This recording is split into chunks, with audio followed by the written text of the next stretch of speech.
నమస్తే అండి. ఈరోజు మనం వాట్స్ పులిపిర్లు అంటే ఏంటో తెలుసుకుందాం. ఇవి జనరల్గా ఎందుకు వస్తాయంటే వెరుక్క అనే వైరస్ వలన వచ్చే అవకాశాలు ఉంటాయి. ఇవి ఎక్కడంటే ఎక్కడ వస్తుంటాయి కాబట్టి ఒక్కోసారి చూడడానికి బాగుండదు. సపోజ్ చేతికి వచ్చింది అనుకోండి, ఎవరికైనా షేక్ హ్యాండ్ ఇవ్వాలంటే ఒక ప్రాబ్లం. వాడు ఏమైందో ఇది నాకు వస్తుందేమో అనే భయం ఒక రకం. ఇది సోషల్ స్టిగ్మా అంటారు.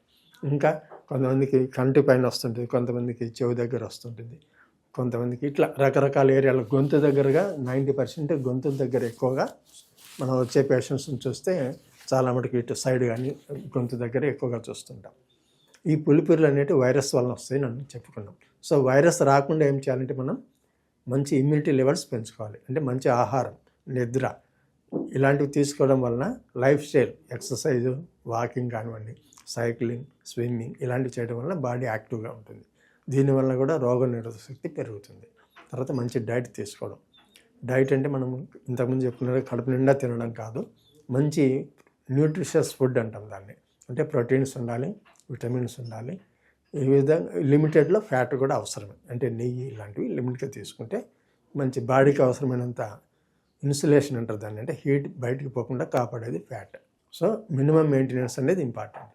ఈ వాట్స్ అనేటివి మనం చెప్పుకున్నట్లుగా మంచి ఫుడ్ తీసుకోవడం, లైఫ్ స్టైల్ మార్చుకోవడం, ఇమ్యూనిటీ లెవెల్స్ పెంచుకోవడం ముఖ్యంగా దీనివల్ల మనకు రాకుండా చేసుకోవడం. మరి ఆల్రెడీ వచ్చినాయి అనే వాటికి ఏం చేయాలంటే మంచి మందులు ఉన్నాయి. తర్వాత కొన్ని టిప్స్ ఫాలో అవ్వండి. ఈ సున్నం కానీ ఇలాంటివి రాచి అక్కడ సున్నము దానిపైన పెడితే పులిపిల్లి 2-3 రోజులు వరుసగా ఆ పర్టికులర్ ఏరియాలో ఇయర్ బడ్ అలాంటివి తీసుకుని దాంట్లో ముంచి సున్నం పెట్టడం వల్ల కూడా పోతుంది. ఇది ఒక చిన్న టిప్. దాని తర్వాత వచ్చేసి ఈ హోమియో దీంట్లో కూడా కొన్ని మంచి మందులు ఇంటర్నల్గా వాడుకోవడం వల్ల కూడా ఆ పులిపిల్లు రాలిపోతాయి అన్నమాట. కన్ను బొమ్మల పైన ఇక్కడ కానీ ఇక్కడ చెవి దగ్గర ఎక్కడన్నా కూడా బాడీలో రాలిపోయే అవకాశాలు ఉంటాయి. సో మనం ఫస్ట్ చేయాల్సింది ఇమ్యూనిటీ పెంచుకోవడం. రెండవది చిన్న చిన్న టిప్స్ ఫాలో కావడం. ఇలాంటివి చేయడం వల్ల మనకి వాట్స్ నుంచి బయటపడే అవకాశాలు చాలా ఉంటాయి.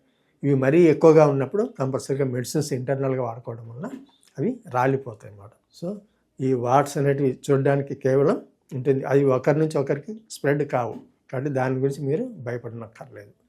సో ఎవరికి వాళ్ళకి చేతులపైన వేళ్ళపైన ఎక్కడన్నా వస్తే వాటిని గిల్లడం కానీ కొయ్యడం కానీ చేయకూడదు. సింపుల్గా మెడిసిన్ లేదా చిన్న టిప్ వాళ్ళకండి నేను చెప్పినట్లుగా సున్నంలో ఒక ఇయర్ బడ్ ముంచేసి ఆ పర్టికులర్ ఏరియాలో పెట్టండి. అది రాలిపోయే అవకాశాలు మెరుగుతాయి. ఒక ఫస్ట్ డేకే కాకపోతే 2-3 రోజులు వరుసగా పెడితే క్లియర్ అయిపోతుంది. సో ఈ విధంగా మనం ఈ పులిపిల్ల నుంచి భయపడే అవకాశాలు చాలా మెరుగవుతుంటాయి. ముఖ్యంగా మంచి డైట్ తీసుకోండి, ఇమ్యూనిటీ పెంచుకోండి, మీ దగ్గరికి ఏ జబ్బు రాదు. ఇవన్నీ చాలా చిన్న సింపుల్ విషయాలు. మీరు దీని గురించి కంగారు పడద్దు. నమస్తే.